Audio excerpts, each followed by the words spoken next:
You're listening to Cards to the Moon, a podcast about trading cards from both a collector and investor perspective. We hope you'll stick around for the ride as we take a deep dive into the state of the hobby, share some hot takes, hopefully some useful advice, and fun stories along the way. Hey guys, welcome back to Cards to the Moon. This is episode 116. My name is Clark from 5Card Guys on Instagram and 5cardguys.com.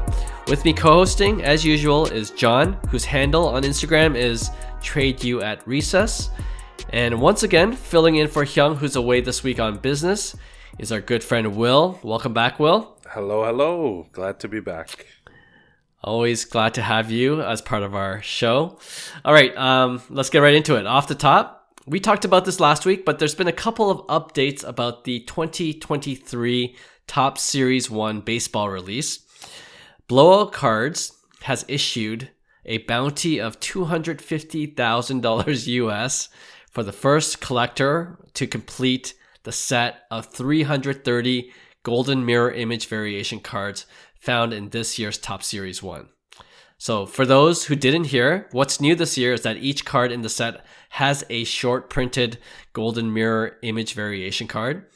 And Blowout Cards actually said they will also offer $1 million for the complete set of 990 cards of the Topps golden mirror image variation cards that are graded in PSA 10 condition. So I guess that includes Topps Series 1, 2, and Update later on.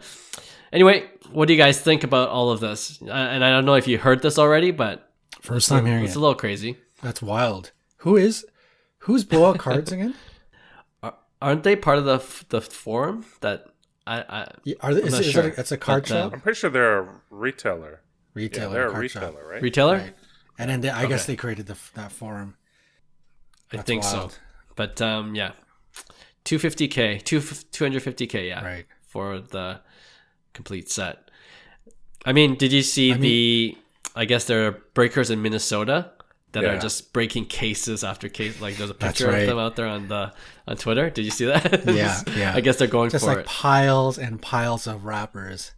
It's literally Willy Wonka and the Chocolate Factory. Totally. That's what we're watching. Totally. Man. The crazy thing is, like, when you watch it, like, they looked tired. Like, it's just like, it's such a grind. There's no joy. So what? I guess it would be the same with us, you know? Right. So is there a difference between SSP and a golden mirror image?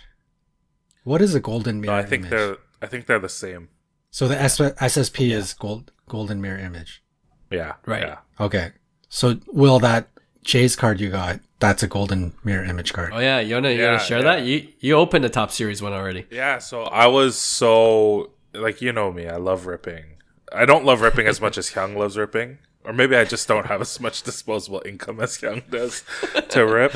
But the Topps Series 1, it looked so fun to rip. And I was like, oh, those SSPs look pretty cool. You know, I'd love to get, like, the rookie class is pretty good. I'd love to hit something. And so I bought a hobby box.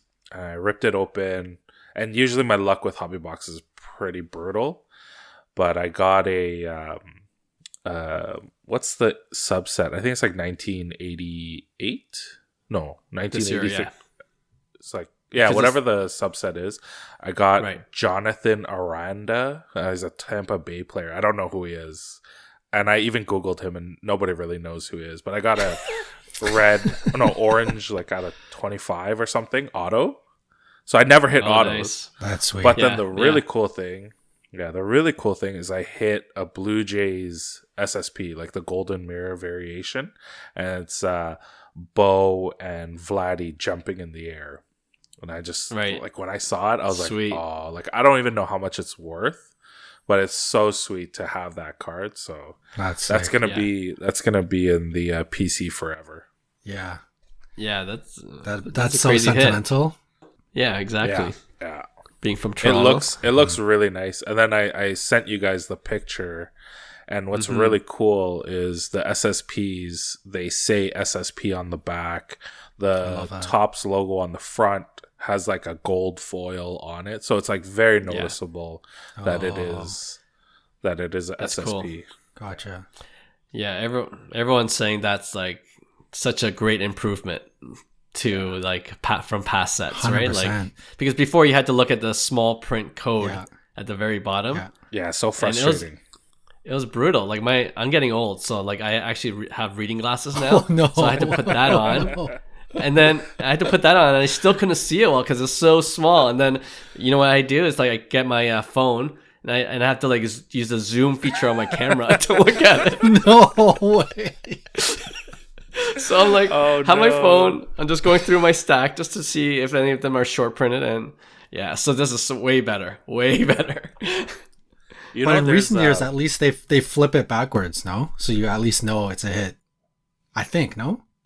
If it's an SP or flip it SSP, backwards. I think it comes flipped backwards. So that at the minimum, as you're like peeling through the cards, you can tell that this is something special. Oh, okay. I didn't know that. I don't That's the case. know. Sometimes cards are like all like they're upside down. I feel like they're reversed. Like I remember ripping so much 2020 like when I got back into the hobby. Oh, And me just, too. like, and I didn't even know there were SSPs and SSSPs. So it's like I have Right. like stacks, like boxes, and I'm just like I have to go back through them to try and find some image variation SSP. Like it's crazy because I know there's a Josh Donaldson like super short print that's it's him batting, and then in the background in the stands there's an image of Josh Donaldson looking at himself. What? It's What? so hard to see. Yeah. It's so hard to see it. And it's just like you really have to know what you're looking wild. for. So like, Yeah. most people in the hobby, they're just ripping cards. They don't know, like there's nothing signifying that it's special.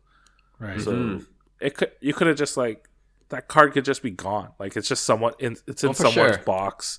They have no idea it has any value, but at least these ones, it says SSP, it's gold, and so I really like that move that they made. And also Yeah. just going like a different image. It just makes it look like it's pretty good. I've enjoyed ripping. Oh yeah, I also ripped 2 more hobby boxes after. Any hits? No, I learned my lesson. Yeah. Was the hit that you got, the Blue Jays SSP hit, was that from your first box? Yeah, or it was that the from first. your That's lap? the problem. That's I always the see. problem. If I hit The well casino at the effect. beginning, yeah. Yeah. And You so I always need to get quit punished while a you're little ahead. bit. Like I need to get hammered for me to be like, oh yeah, I need to stop. Yeah. No, I don't. Oh, I man. quit when I break even or lose. Yeah. Yeah. Don't go to a casino. That's not how you come out on top. Even if you win. Yeah, that's exactly like No, early on in no, 2020. I was ripping Topps paper as well. Like I think I bought like 10 blaster boxes, and the first one I opened, I got the Luis Robert rookie rainbow foil, which out of paper blaster, it's a pretty good hit. I was like, whoa, this is like the best hit I've ever had. And I'm like, I should probably quit while I'm ahead. And back then, Walmart had a return policy, so I could have taken all 9 of those boxes and taken them back. Yeah, you give me like an extra day to sit on those boxes, and next thing I know, I ripped all 9. And like Will, I learned a painful lesson. Yeah, that's signs of an addict for sure. Anyway, we agree that this new SSP design at the back, very helpful. The only time I got an SSP from a blaster box was like it was Alex Bregman, and I could have easily thrown it away, if I didn't know that SSPs exist in sets like this, right? So, and then it happened to be like $120. I sold it for $120, and it was a $30 blaster. Oh, That wow. saved my rip. Usually I get nothing from blasters, obviously, but yeah, SSPs can be worth something. This is what makes it kind of interesting this year, because every card in the set has a image variation, Right. and some of the I don't want to say no names, but even the common cards, there's some value in these. Well, there Golden Mirror there is image now. variations. Holy jeez. Yeah, with the bounty. Yeah. I just saw you got the one comment that's so hard to get. Yeah. So I don't get this bounty. Like, are they secretly sponsored by Topps? Because wouldn't they just buy up all of the SSPs that appear on eBay rather than giving somebody $250,000? Something doesn't add up to me. I guess it adds up. No, well, I guess it adds. It's 330 cards, so there's some big hits there, right? And you know what? Yeah, true. That's going to be a part of another segment later on in the show, so let's leave it at that. But Right. But yeah, it could add up. So we'll see. And I guess it's fun ripping. It's kind of a promotional thing too for them. I mean, like, yeah, good on them. knows. If they're going to hold to their word on this, yeah, that's pretty cool. Yeah, for sure. All right, I think that's good. Let's move on to hobby headlines. For this segment, I got this idea from Will, actually, because just last week he messaged our sports card chat group and issued a hobby hot take, which I'll get him to share in just a second. But I thought for today's episode, we could each come up with one or two hobby hot takes and then discuss how hot the hobby hot takes actually are. All right. So without further ado, Will, do you want to start things off here with your hobby hot take? Yeah, I'd love to. I actually got this. I was inspired by a card porn post where this guy was just showing off a collection of I think Jordan cards, and they're all raw. And it was, they titled they captioned the photo or the video, "Card grading has ruined the hobby." And I was thinking about it, and I was like, you know what? That's absolutely true. Like I hate the look of these cards inside of the cases.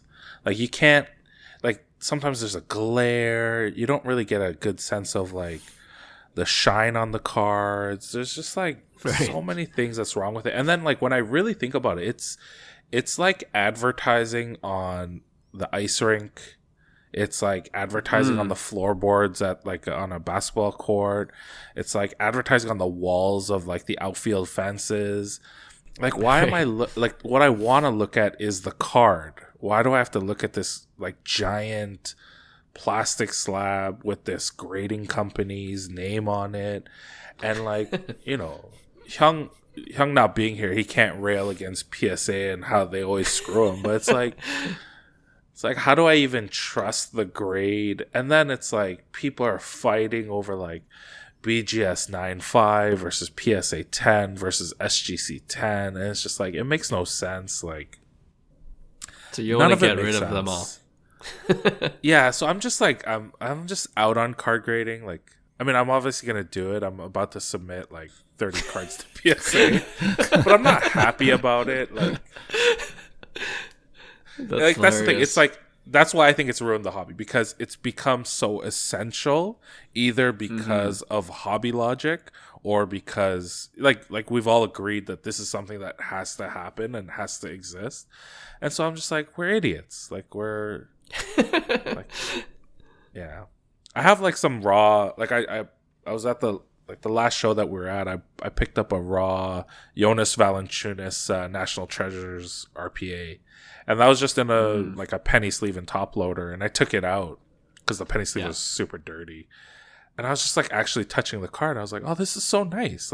This is my childhood, playing with the cards, touching the cards, not flipping through slabs these giant plastic slabs." So I'm out on card grading, except I'm submitting to PSA real soon. Yeah. What do you think, Johnny? You out on card grading too? Purist hot take. Yeah, he is a purist. You know what? We all collected back early 90s. So we've all been in and out of the hobby for quite a while. So I understand the point very much. And a couple of guys in our chat group also mentioned it too, how Roy was the one that mentioned how he liked the texture, you kind of, there's a certain shine to some of the rainbow foils or whatever you're looking. He's into Pokemon, so there's a certain shine to certain cards that you can't really see through a case. And especially Pokemon cards have a certain texture to some of the cards, right? So I think I can understand the point. For me, I love grading. As much as we have pain points about each company, I actually love it. And I am, I'm such a... ever since I was a kid, I collected anything, right? Like I collected rocks, seashells, bottle caps, coins. Then when I had money, He's a hoarder. Wow. Okay. Like turned into collecting cards and then comics. I don't even read comics. Like every comic I've owned, I pick out the one that is in absolutely perfect condition at the shop, and then immediately it goes into one of those the sleeves, and I take it home, and it's in my collection. I've never read. I don't even know where my comics are. I think I threw them out, which is kind of sad to think about. But I don't think I read I own probably 500 comic books. I don't think I read not one. And whoever's listening to this that's really into comic books, they're probably going to be like, oh my goodness, for shame. But that's the kind of mindset I had when I collected. I loved collecting something knowing it was in pristine condition, or like straight out of a pack, straight into a sleeve, straight into a top loader. So for me, the idea that something is, number one, graded by a so-called professional, we'll call them professionals, and it's encapsulated, like it's forever in a slab. There's no chance of it like wiggling out, or if I drop the mag loader, it's gonna pop in half and the card flies out. I don't really have to touch. Brings me no joy to touch a raw card. It actually makes me really nervous and sweaty. So I'd rather have it encapsulated, knowing that it's like a perfect 10. Like all of that brings me so much more joy. So I'm like totally drinking the grading Kool-Aid. Okay. Opposite ends of this spectrum here. Okay, that's interesting. Yeah. Yeah, I just see slabs, or like as a frame almost. You know what I mean? Like a photo, you like to frame it. So I guess I lean more towards John, but I get where Will's coming from. Like but just imagine if you were to frame your family photos. Okay, so on your mantle above your fireplace, you have these photos of your kids, your families, all that kind of stuff. But the border of every photo frame, it says Walmart or Dollarama or IKEA. Like, it just ruins the look of that photo. Like, that's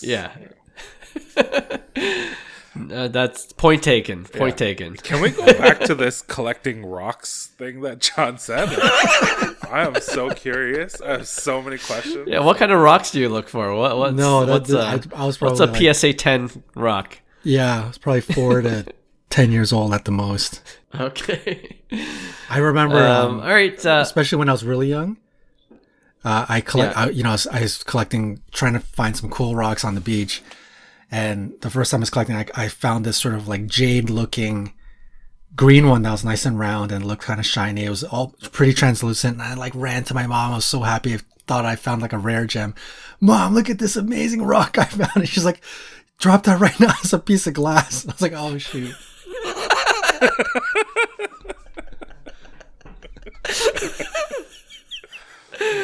Oh man, that's a good one.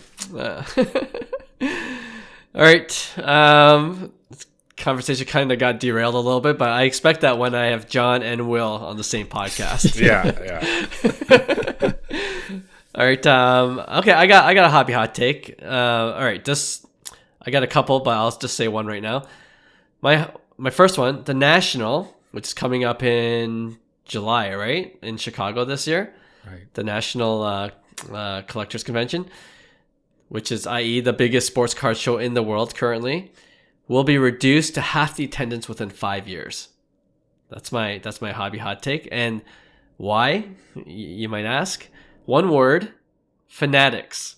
I think fanatics. Why couldn't they do their own event? They certainly got the funds, and they got the connections. The National has been going on so long, and not much has changed other than an influx of new hobbyists, new collectors that just came in because of the pandemic. Right. Even now, the venues are the same. They rotate through the same cities: Chicago, Cleveland. I think they had Atlantic City a couple times, right? And it's one of those things. I feel like, if nothing changes moving forward, there will be some company like in Fanatics is perfectly positioned to really take over this space. And I think events it's going to be a big thing, and Fanatics has been taking over everything anyways within this sports card industry. And we also have the Mint Collective. Like, we have other options now rather than just the National. And my initial hobby, I think, I was going to say the National will become obsolete, but I don't want to go too far, because I know there are like old school collectors. I know people that just like love the vibe of the National, which is, I'm sure pretty cool. I haven't been to it myself. I hope to go soon, but really, if you have newer collectors coming into space, there's no loyalty to the National. Do you know what I mean? Other than what they hear about it or have seen in the past. So, what do you guys think? Whoa, I never thought of that. I like it. I'm on board with that hot take. I think that is very, very possible, especially with Fanatics. Because we're talking a big company. They have the power, the money, the connections to put on a big show. Yeah, exactly. And that could really, from a branding perspective, that could make the National kind of turn into the grandpa convention, right? Old school, still in a big, dirty, like a dingy airport hangar or wherever it's located at. Whereas Fanatics could be coming out of like the latest and greatest, newest Metro Convention Center or whatnot. So I think I'm on board with that. I think that is very much a possibility. That's a great hot take. May not even count as a hot take. That could be a writing on the wall, to be honest. Yeah, I was gonna say it feels more like premonition than a hot take, right? Just because that's a good word. Like innovation, like we were talking about, like all the innovation. I think you guys were talking about it on your last podcast about like how much innovation is gonna just change and transform. And what was it? What's the owner of Fanatics? What's his name? Michael Rubin. Yeah, he was like saying a lot of things, and it's just like, yeah, some of these card shows you go to, you're like, oh, like this is born out of the 1980s, like 1970s, like nothing changes. Yeah. And like, we're in like some of these Facebook groups and like Toronto card collector groups, and like the desperate like vendors who are looking for glass cases or extra tables or extra chairs because like the venue organizer or the event organizer just like doesn't have everything ready, doesn't have it like they're just like working from the same playbook every year. They don't innovate, they don't change, they're not introducing like food options, they're not trying to make it better, they're not trying to increase like the Wi-Fi capabilities. It's just like they just go with whatever's already been there. And so yeah, if like a company like Fanatics can come in and just really pump some energy, innovation, I think it's gonna shake that space up. There's a good chance. I think so. I mean, like at the end of the day, like does the National need Fanatics more, or does Fanatics need the National more? Do you know what I mean? Like Fanatics doesn't have to be part of the National. They could just hold their event, right? And if they pull out, the National's gonna be like, oh shoot. They would love to obviously have Fanatics there because they're a huge player in the space now, but I think you're getting to the biggest hobby hot take, which is this monopoly is no good for any of us. It's Skynet, man. It's gonna take over and it's gonna ruin everything. It just has this monopoly. It's like the Nationals, like, hey, like we want you to come in. It's like, well, we'll just do our own thing. You're gone. You're done. You know what? That's true. That's a hotter hot take for sure. Yeah. Anyway, that being said, I think there's space for like local card shows. Like you're either going to be with the smaller local card shows, which are going to be, very important, right? Because you can't obviously go to these big events, or you're going to have these few marquee card shows. Then there's only going to be, room for a few of them. To tell you the truth, you can't go to every one. So it's kind of like retail. The mushy middle is going to just kind of disappear. You know what I mean? The big box stores aren't going to be as relevant. All right, John, do you have one or? Yeah, you know what? No, you go ahead. I think you had another one, right? Okay, because I feel like this is probably more of a hot take hotter hot take than my fanatics taking over events in sports cards. Beckett will compete head to head with PSA as the number one grading company in the next few years. So, and this is my reasoning. Okay, they got a new CEO this past summer, right? I think May or June. So they got new leadership, which is, I think we all agree that was needed probably. If you look at their website, it's kind of improved. It's not like totally better, but you could check out Pop Report. You don't have to type in 3 passwords to check a Pop Report anymore, and which, the passwords I always forget anyways, so I have to create new ones. Now you can just kind of do a simple query on their website, and it works. It's a little clunky, but it works. They got rid of their paper labels. That was huge. We complained about that. So anything, under BGS 9 got a white paper label, or with those blue ones. I think I just saw an Instagram ad where it cost $10 for you to just replace all your white blue labels for silver ones, right? Or silver metal ones. So, that's a step in the right direction.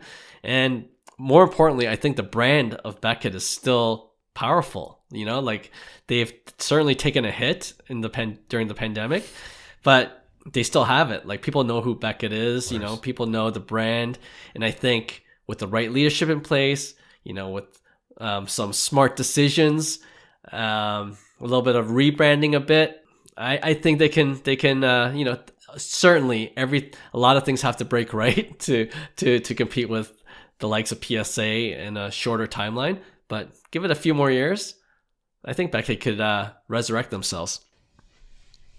Well, you guys disagree. That's a real silence. That's a real hot take. I mean, I think I mentioned this about BGS before, in some sort of hot take manner, but I'm generally in agreement that BGS number 1 still has the brand power, and no matter how much they messed up their operations and their brand during the last 2 years during this sort of COVID era, a lot of older cards, big cards, auto cards, you name it, precious metal gems, they are all in BGS holders because that was what was king back in the day. So that sort of premium high-end space, they're still very prevalent. Not to say that people are actually grading them right now, present day.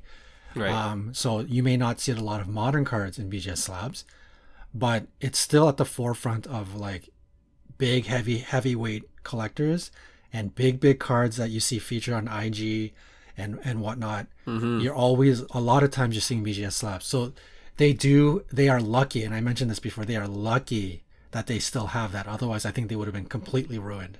So the new king in town, the new CEO that's trying to right the ship, he's got it somewhat made easy because the brand power still exists. He just has to figure out how to regain consumer confidence, regain users, customers, all of that stuff, which is not an easy task.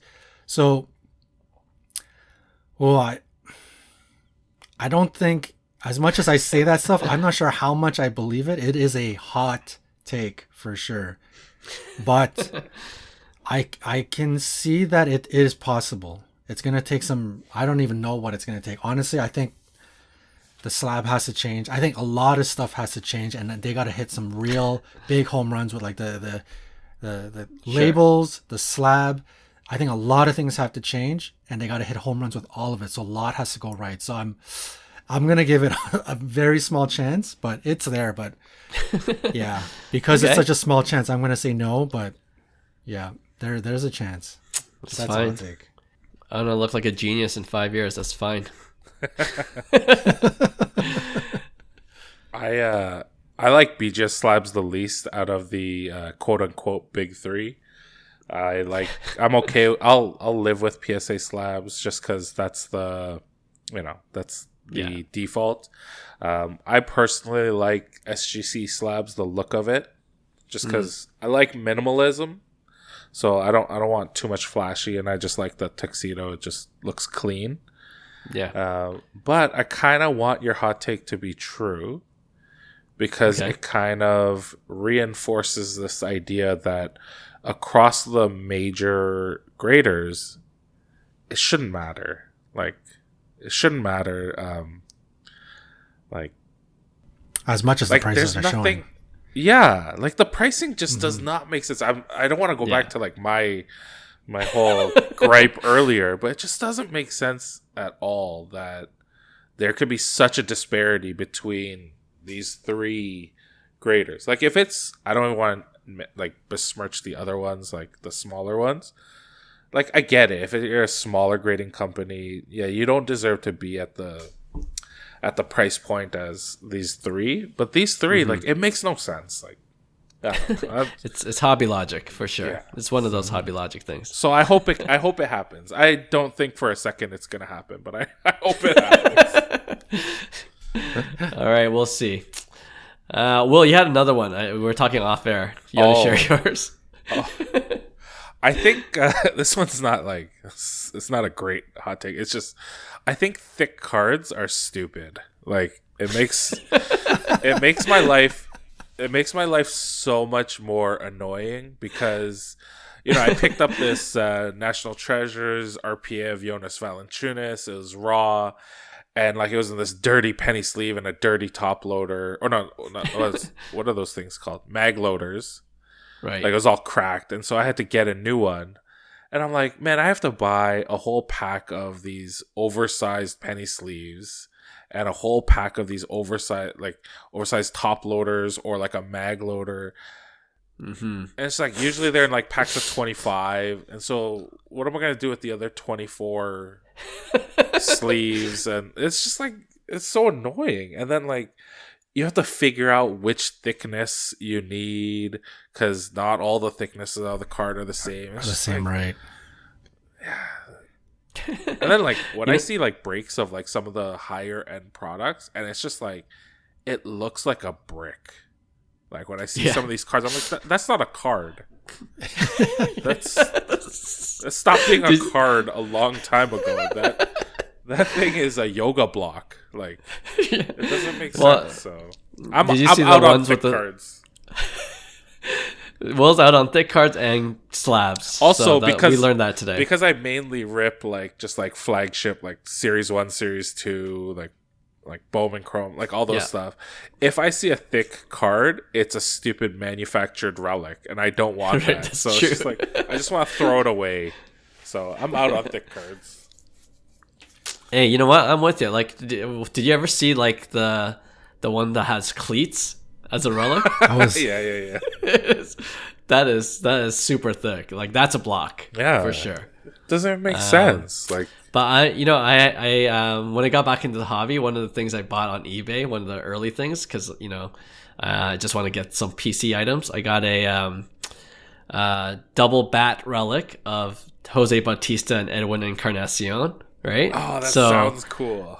Yeah, so it's thick, but then like even the thick cards are different thicknesses. You know what I mean? Like, they're not all like standard across the board. That's what Will's mentioning. So I bought a 25 pack thick top loader, and it was so tight. I got the wrong size. You know what I mean?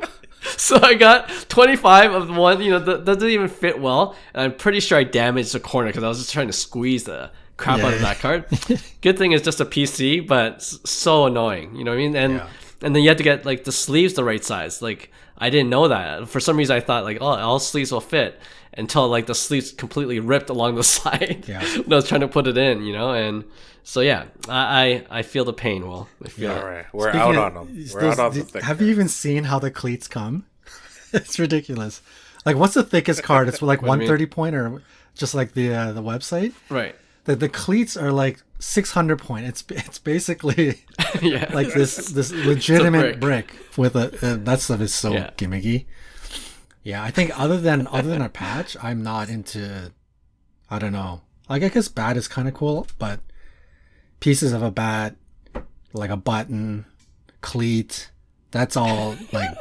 I get it's game used and it's cool, but you don't need anything beyond game used patches for me. Right. Yeah. That's a good one. All right. those are a few hobby hot takes. You know, we love to hear from our listeners what they think of these hobby hot takes we just shared. And if you have any of your own, let us know. You can reach out to us at Cards to the Moon or at 5cardguys on Instagram, or just email us at hello@5cardguys.com, and we love to share in a future episode. All right, next we're going to introduce a new segment we're calling Sales Report. So I'm going to give you guys a list of 4 or 5 cards, and all you have to do is simply guess how much you think it's sold for recently. All right, and there's a theme for today's segment, which is that all the cards I'm going to give you are from the 2023 Topps Series 1 baseball set, and they're all golden mirror image variation cards. Very nice. So very baseball-centric episode today. Oh, and one more hint, I'll give them to you in the order from lowest cost to the highest, so you kind of can guess what the next one is based on the previous one. Okay, so the guys at home listening can't see this, but I'm going to share the screen with my co-host, and they're gonna guess what it's sold for recently. I'll kind of say it for the listeners though, so you know exactly what I'm talking about. But here we go. The first one is the Shohei Ohtani golden mirror image variation. It's where I guess he looks like one of the infielders or outfielders made an astounding play, and he's really happy about it. Right, so I see. How much do you think the Shohei Ohtani golden mirror image variation is going for? Did you say that we're going from lowest price to highest price? Yes. Holy! Oh my Started gosh. with Shohei. Yep. I feel like I'm gonna be like terribly wrong on this stuff. Maybe on the first one, but Oh, wow! Like I know in hunting, like SSPs of Ohtani, they're just like they're always priced higher than most other SSPs or like photo variations. So I'm genuinely confused. I'm gonna say just a round number of $150. No, that can't be right. $150 just because I love Ohtani. 150. Price is right. 150. Yeah, I'm at 150. I'm just gonna guess what my gut instinct was when you just immediately showed the card. I'm gonna say $100. 100. Okay. Yeah, but I'm pretty sure I'm wrong. The last one. You guys are both wrong. Yeah. The last sold, and this could change obviously when more of these come out. They probably might come down to 100, but the one recently sold for $360. Oh, Raw. Wow. Okay. All right. Raw. These are all raw. Yes, good point. Oh, so you All just raw. picked like the cream of the crop for these cards? Because I've seen some like, like Santiago Espinal or like Danny Jansen SSPs sell for like $20. So Yeah. okay. So we're starting. Even though this is the lowest price, it's still a higher priced SSP. Got it. Yes. All right. Here's number 2. All right. Mike Trout. It's golden mirror image variation. It's a picture of him signing autographs on baseballs with fans on the other side of the fence. It's kind of a cool pic. Right. I like it. That's really So, nice. Can we guess how many of those much? hands are grown adults? I feel like there's quite a few actually. There's some hairy arms in there. John, you go. Man, What do you you're think? going from lowest to highest? You're telling me that the Trout is going to be 400 plus? What? Okay, 400. Well, 360 is the lowest, so that's Yeah, we'll go 4. 400. Okay.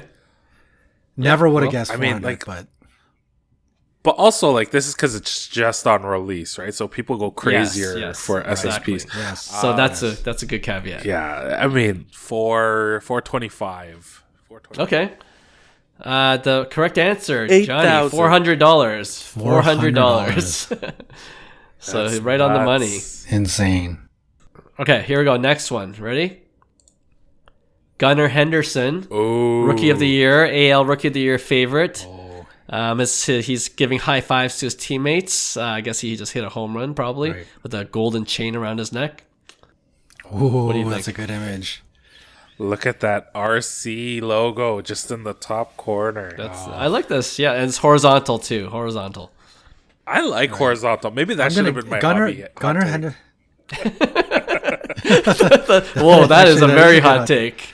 Come on. I like horizontal cards. Especially in a slab, it ruins it. You know what I mean? Over vertical? Yeah.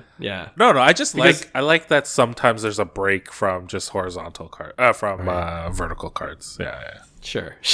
I remember. I can't So- remember which card I was looking at. But I saw it was in a PSA slab and a BGS slab. So if you look at the horizontal card, the graphics for the actual card, like the name, is vertical, but then the image is horizontal, right? But if you go into Yeah. the back, the card is upside down. Do you get what I'm saying? Right. Yeah. So vertical, and it'll That's say the annoying. name, like let's say Mike Trout. But when you flip the card, it's upside down, and Mike Trout starts from the bottom upwards. So BGS made it upside down on the front because the back is right side up. But then PSA chose the front to be perfectly straight, and then when you flip the Right. card, the back is upside down. I remember seeing that card. I was like, "What? Who made this card like that? That is brutal." Yeah, that's pretty Anyways, going off on a tangent, back to Gunnar. Gunnar Henderson. I'm guessing he is the big chase of all the rookies. Maybe not by a wide margin, but he's Yeah, probably one one of the of- biggest ones. I let's say One of let's say 600. Yeah. Okay, I'm 6. right there. 600, I think, is I'm just trying to put my brain into like the brain of these crazy people who are bidding on eBay. Yeah. And they're like, 600? Yeah, $600. I would pay 600 for this. And another caveat Yeah, is I pretty would not close. be guessing these prices if it wasn't for the 360 Ohtani. Yeah. right. I made it easier for you. So, okay. Yeah, that's a great clue. Actually sold for $550, so pretty close. Holy cow. $550. Yeah. All right, here we go. From one American League Rookie of the Year to the National League Rookie of the Year last year, Michael Harris II. There's that And this one. is what's that? A Gold Cup. Yeah, and he's swinging a bat Yeah. The with batting the cage. RC logo in the top left In the batting cages, yeah. in the batting cage. Yep. I'm pretty sure Michael Harris's base rookie is a horizontal card. Yes, him diving for the. I think I actually like that one more. There's this card. You're telling me this card is more than 550? I mean, How is that? What? let's just say 600. It can't be much more than Okay, 570. Gunner's. Yeah, 575. It can't be more than that much more than Gunner. Yeah. Okay. Well, it sold for $820. What? Gold Cup, Michael Harris, Golden Mirror That image is- variation. That is wow. I'm sure. I feel like this is one of those cards that will come down significantly. Yeah. But yeah, right off the bat, people are going crazy for Michael Harris. Who are these people? You know, he's Like, don't they learn their lessons after buying Mac Jones Donruss PSA 10s? all right. Here's the final card for this segment. Oh my All god, right, it you guys goes ready? even higher. I thought we were at the end.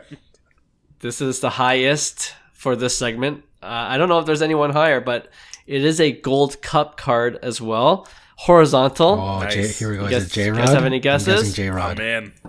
Here we go. Oh J-Rod. yeah. J-Rod. Julio Look at that. Rodriguez with the helmet. Darth Vader helmet? Yeah, I guess I guess this is what the Mariners do when they get a home run. I feel like the Jays started this kind of Yeah. weird kooky thing, Was right? it With the the jacket. Jays? And now No, it wasn't the Jays. Pretty sure. I feel like it Really? was. Maybe Because it's the Jays, the hometown bias. The Jays, yeah, the but- Jays jacket was this year, right? No, No, it They did was- it previous years. Yeah. It's been a while. I think it's At been least- 2 seasons. It's been 2 seasons At of the least home 2 run seasons. jacket. Yeah. Anyways. Anyway, he's wearing a Darth Vader helmet and saluting the crowd after hitting a monster home run. Oh my gosh, hot. That's I'm just crazy. This is shaking a my head. second- It's at a what second we're year. about to It's try a to. second year card. I know. Holy cow. Definitely four figures. Oh my It's 4? I was going to say like gonna say, 900. me too. at I was going to most. say 900. No, I refuse to go to 4 more than that. figures. That's ridiculous. You know what? Let's just say 1,200. Some crazy person spent Okay, I'll say 1,200. 1100. 1100. All right. Someone just paid best offer for $18.99. What? No way. Oh man. No way. Yeah. You look up Card Ladder, man. Look up eBay sold listings. Wait, how Or actually, you had to go to 130 point because it was listed for 2,400, I believe, and then the best offer how much was is the accepted. J-Rod rookie SSP with Ichiro raw? That's less than. That's a good question. Isn't that like $2,000 in a PSA 10? Or am I off? Yeah, but that doesn't mean anything. Yeah, With these golden. comps mean nothing, John. Yeah. Holy cow. 18. Oh man, that is ridiculous. This image isn't even that great. Like, he looks so dumb in that Darth Vader It's so helmet. goofy. Yeah. And also, it's like a little bit inappropriate looking. Like, you can't tell, but Santana's there. Like, Yeah. like you don't notice it at first. Everyone should stop the podcast, pause the podcast, and go look up the card. Like, you don't notice it until you start examining the picture, and you're like, "Wait, what is Santana doing?" Yeah, he's doing the doing the Leo DiCaprio Titanic to J-Rod. Except A reverse Heimlich. Reverse Heimlich. Kissing the Seattle on his chest. Yeah, exactly. Oh my gosh. This is quite the image. 1899. Wow. Has anybody figured out the print run on these SSPs? No That's a good idea. I'm question. wondering if the word came out that the print run is like 100, so that's why people are going crazy over these. I hope Scotty B Cards does a little does video on it. Maybe I'll shoot him a message, say, "Hey, can you do some sleuthing and find out?" Oh, he's definitely researching it right now. That guy doesn't sleep. He's just like trying to track down all the data right now. Anyway, that was fun. And this is what makes me excited. I'm gonna buy a jumbo box maybe over the weekend, and I'll rip it in front of a camera so you guys can watch. Why aren't we doing this together? Just buy me a jumbo box too. I'll rip a jumbo. Well, you're going on a jumbo? Okay, let's wait till Hyung gets back from his business trip, and then we'll. I'm sure we can all do jumbos, right? That'll be fun. Yeah, yeah, I'm in. And this is what kind of makes it fun. The SSP chase makes it kind of more fun. I guess you have a better opportunity to get it. The problem is I hit packs. it in the first hobby box, so it made me think, oh, I could probably hit another one. And then when you look at the pack odds, you're like, oh my god, it's really hard to get these SSPs. Oh yeah, but that's true. People are always posting like their SSPs that they've hit, and so it makes you think like, oh, these are like gettable. So I'm all messed up. I need one more jumbo to just kick me in the face and be like, okay, you idiot. Well, yeah. We'll pick a day and then we'll just all meet at Integrity headquarters to Sounds rip, good for sure. Okay, we'll do a sales report segment later on. Different themes, kind of fun. You guys were a little bit off. Actually, you guys were not bad in the early, the cheaper ones, but then it kind of got out of control at the end. That's the more expensive. All right, with that, let's finish off this show with our regular weekly segment we call Pick One. And if you're new to the show, this is when each of us will choose two cards, and then we debate which one we would rather invest in. We usually ask Hyung to start things off, but John, you want to start things off for today? Let's do it. So I'm going to go with two NBA once studs. If healthy, these guys are considered top 10 in NBA. But they are seldom healthy. They might have a playoff opportunity coming up. So we might be seeing some sort of card bump. So we're going to go 2012 Prizm base PSA 10 Kawhi Leonard versus 2012 Prizm base PSA 10 Anthony Davis. Anthony Davis selling for around $180, $200. And the Kawhi Leonard a bit of a bump up closer to $300. Wow. Okay. Yeah. Neither is the answer, but if I had to choose one, I am going to go for Anthony Davis. Oh, wow. Just because I guess it's really about what do I want to pay the least. If Anthony Davis is going for under 200, the losses will be more minimal than going for Kawhi. And, we always talked about Kawhi, even as he was here in Toronto, his personality, he definitely has zero swag to his game. He just plays. And I guess AD is not that much better. But you know, I think if AD just stays healthy enough, then he's going to be more likely on the highlight reels, in my opinion. You know, I think Kawhi is more integral to the team, and he's a better all around player. But if I'm going for like highlight reels that could, you know, bump up the value of the card even within the short time period of the playoffs, if they make it, you know, past the first round even, I think AD's got a shot to at least generate some profit. Whereas I feel like Kawhi is just going to be even keel, just steady. So AD for me. Yeah. I am the exact opposite. I'm Kawhi. I think I like that it's a slightly lower pop. I mean, it's not like significant. I actually like the Clippers' chances, even though they're getting Westbrook. Like, right. I think that just completely ruined their chances, to be honest. Yeah, I don't know what that happens. Like, I don't know. Like, another reason why I'm choosing AD. Can they just send them home? Yeah. They're like, oh, this isn't working. Let's just send them home. It'll be okay. But I was listening to, I think like one of the Ringer podcasts talking about basketball, and they're just saying like how Kawhi's kind of feeling good. Like he hasn't looked this good in a while. And I feel like what he does is so dynamic. Like, remember when he was with us for the Toronto season, there's this one play where he stole the ball without looking. Like he jumped a pass. Where he jumped a bounce pass right. Where he wasn't even looking at the ball getting passed. He just knew that the ball was gonna go there. And so you just see him blindly dive into the way and steal the ball. And it's just like those kinds of highlights are like a forever highlight. AD's highlights are so useless. It's like, oh wow, he dunked the ball, or oh wow, he did a step back jumper. Like, it's just like, I hate AD. I'm not a fan of AD at all. I'm a big man, so I played like in grade 9. Like, I was the biggest guy on my team, so I played as a big man. So I appreciate big men on the court, but AD is just, I hate that player. Like, he's so disappointing.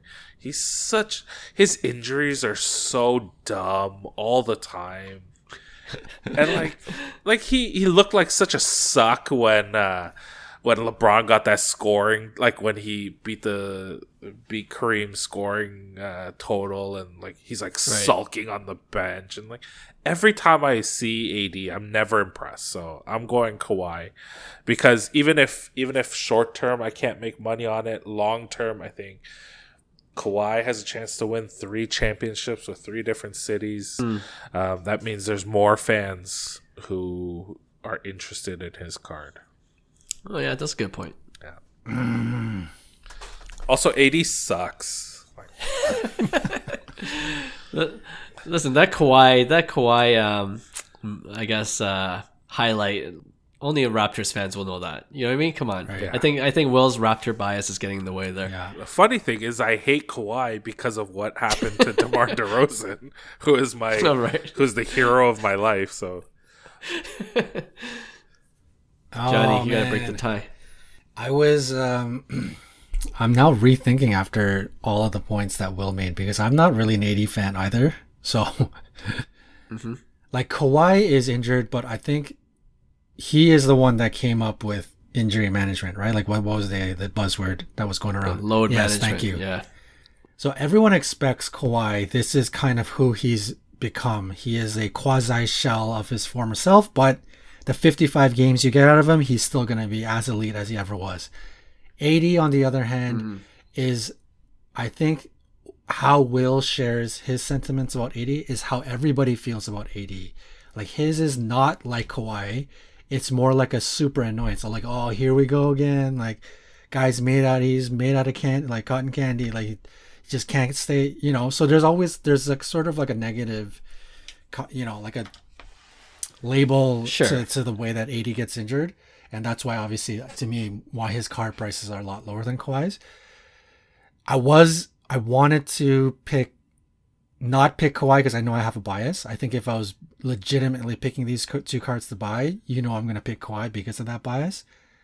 80, I will make the point that I do like that if you're going to take a flyer on one of these injured guys, if you're taking a flyer anyways, and these are kind of like quasi low prices, I mean, $180 is a lot less of a risk money wise than $300, right? So there is that too, but I was legitimate going to pick 80, but I'm going to side with Will. He's changed my mind.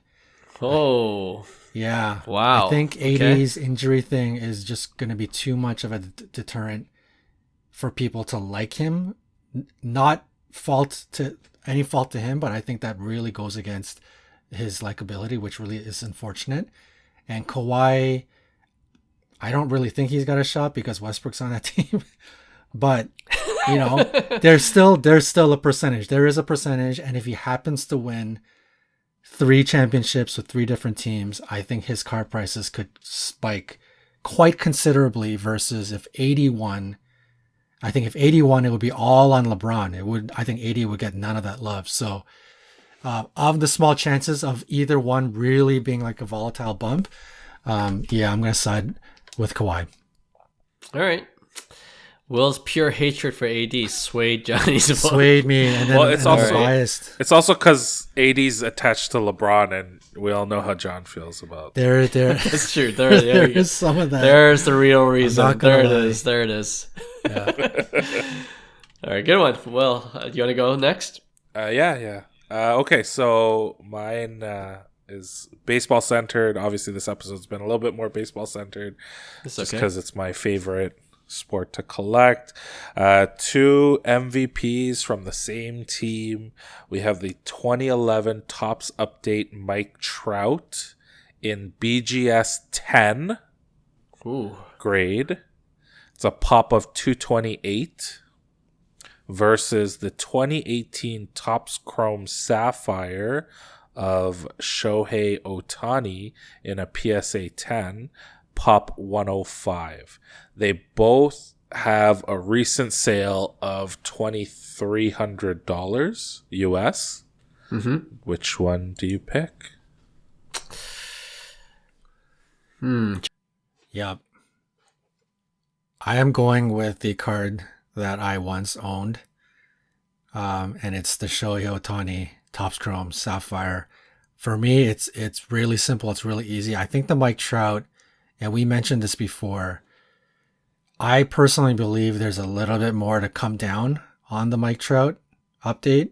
It's going to kind of fall into that base, boring, it is all-time iconic, but is it special? Is it different? Is it numbered? It's not. It is a BGS 10, which does differentiate it a lot versus like a PSA 10 or a BGS 9.5. But I don't think it's enough at that price. If we're talking, give me $2,300 cash and I'm going to pick one. Yeah, it's the Shohei Ohtani 100 pop. Still a pretty special card. If you wanted a special card of Shohei, it's only 100 pop. I think it's really good value. I'm gonna go with Shohei as well. I don't know if it's the way the market is right now, but I'm done with base. Like that bubble's popped, and it is an iconic card, just like Johnny said. But you're really, I feel like the value for that card that Will mentioned is the premium is in the BGS 10 grade. And I hate buying it for the grade, buy the card over the grade. You could argue that people buy PSA 10 cards because of the grade, but BGS 10, there's an extra premium added on to it, which makes it $2,300 for a base card. I feel like now Trout, we know what Will's answer is going to be. So, yes. Yeah, we do know, but so yeah, for that reason, I'm going with the Shohei Ohtani Sapphire PSA 10. Well, just exactly. That is exactly my point in this pick one. That was the biggest thing that I saw. Like, how am I going to pay this much extra just for it to say BGS 10 when that has nothing to do with the card itself? You know what I'll do? I'll buy, so obviously I'm picking the Ohtani. And then like the Trout update, like I'll just pick it up in like a SGC 10. I'll even pick it up in a HGA 9.5, like whatever, like whatever. Like I can't believe some of the color combos that people come up with. But I'll even pick it up in an HGA 9.5 because that card is so special. Like it's so iconic. It is Mike Trout, who is going to be the GOAT of GOAT, like one of the GOATs of baseball. But I'm not, like you said, Clark, I'm not paying $1,000 extra or whatever. Like what does a PSA 10 Mike Trout go for? I didn't even think to look. It's like 15 probably. Yeah, like I'm not going to pay. And then so an SGC 10 is going to be even cheaper. I'm not going to pay all that extra money just for it to say BGS 10. I hate this upcharge on BGS 10. Like I don't get it. Like 9.5 to 10, like who is deciding that? Like how did they decide it? Like it's just so it is still on my I'm still on my hobby hot take. Card grading. That's the one thing Will just wanted to say throughout this whole episode. I'll agree with Will there, though. Card grading. I hate upcharging. I think it's like a lot of it is nonsense, to be honest. Yeah, like I think I can understand it, but anyways, we're about to go on a tangent, so I'm not going to go there. But we'll say that. This episode will never end. Yeah. All right, let me get my 1v1 out of the way, and then we could talk about upcharging after we finish recording this episode. All right, here's my... I was going to actually do this last week, or last episode, but then we used a listener submission, so I saved this one for this week. On one side, you got Bichette, 2016 Bowman Chrome Draft Refractor autograph. So his first Bowman Refractor, numbered to 499 that year. BGS 9.5 Auto 10, so Gem Mint Auto 10. And then on the other side, you got the 2018 Bowman of Lewis Robert, our buddy Lewis Robert. His is also a refractor, numbered to 499, and also the same grade, BGS 9.5 Gem Mint Autograph 10. And they both sold for around $550, $560. Which one are you going for? Oh boy. I am going to, I'm going to quadruple down and pick Luis Robert once again. What? Yes, I am. Wow. I have yet to fully give up on Luis Robert. I can't quit you. Yeah. Wow. I just don't think he's had a fair shake in the hobby space yet. And I think he's got a lot of ceiling to show. And I'm hoping it's this year. If we're being honest, I really think this is it for Luis Robert in terms of acceptance and hobby love. I think there's a lot of people still collecting and buying Luis Robert, secretly not admitting it, right? Either on Instagram, on social media. But I think there are a lot of closet buyers of Luis Robert because the prospect, the potential is still tantalizing. He's been injured. So it's been one of these things where like he really hasn't had a full opportunity to show himself off, right? So I think people are still kind of hoping on that. I certainly am. I'm one of those people, but I am on the boat of, I think this is the last year for me to see something. And I'm sure a lot of people who are collecting Luis Robert, if they are going to give him one more chance, I think this is the year. So I'm a little cautious about taking this pick, but it's a bit of a risk, and I'm willing to take the gamble because Bichette he's been murdering the ball for the last 3 seasons, like hits leader or always in the top. Like he's just been doing stupid things, and his card price is just slowly goes down. He's just one of these players that's going to be kind of Robin to Vladdy's Batman, which is unfortunate. I think I personally love Bichette. But I just don't see his card value being all that volatile because he's already been doing special stuff. It's just how much more crazy can he be? And I don't see him hitting 60 home runs to get really that noticed. So I think Luis Robert is the one of the two for the card prices to go back up to $1,000, to go to $1,500. I think he's got that chance. It's way more of a risk because I think by the end of the year, this card could be worth $200, and I think Bo Bichette will probably stay at $500-$600, right? So I'm going to take that risk. I'm going to go Luis Robert one last time. Okay. One last time. Will. So for kind of similar reasons, I'm also with Luis Robert, which is crazy because we're three Toronto guys and we're not going to like so far we haven't picked Bo. I think Bo's Bowman Chrome card is so ugly. Like if you like, I'm part of like the Bo Bichette Facebook, like a sports cards collector Facebook group, Luis Roberts, Vladdy's, and the Bo Bichette one. It's amazing because the cards that Bo has, they're so beautiful. He's got great cards. He is always featured like as the most beautiful man on the earth. Like his hair is always flowing perfectly. Bo flows. Yeah, right. Like all his cards, like especially his variation cards, I'm impressed by. And then I look at this Bowman Chrome card and it looks so awful. It looks like someone like photoshopped his hair, like gave him like this Karen haircut. Like it's just like totally. Yeah, like totally. Like he's very like, I don't know, objectively like a good looking dude, and he wears tight fitted clothes. Like he's, you know, if you look at some of his other variations, he's always like in a cutoff. Oh, by the way, you guys see the Matt Chapman SSP from this year? He's just like, yeah, you could see his guns. Yeah. He's just in a cutoff shirt. But anyway, like, and then like the way they Photoshop that picture, it's like he's wearing this baggy Blue Jays jersey. It looks like, I don't know. It looks like it just don't like it. I just don't like it. And so, so I lean away from that card. But there has been a little uptick in Bo's card. I have noticed like he's getting a little bit more love, Johnny, than what we remember. Especially the last couple of years, he's just been kind of stagnant. But recently, he's been getting a little bit more love. His cards are slowly climbing. But like you said, Luis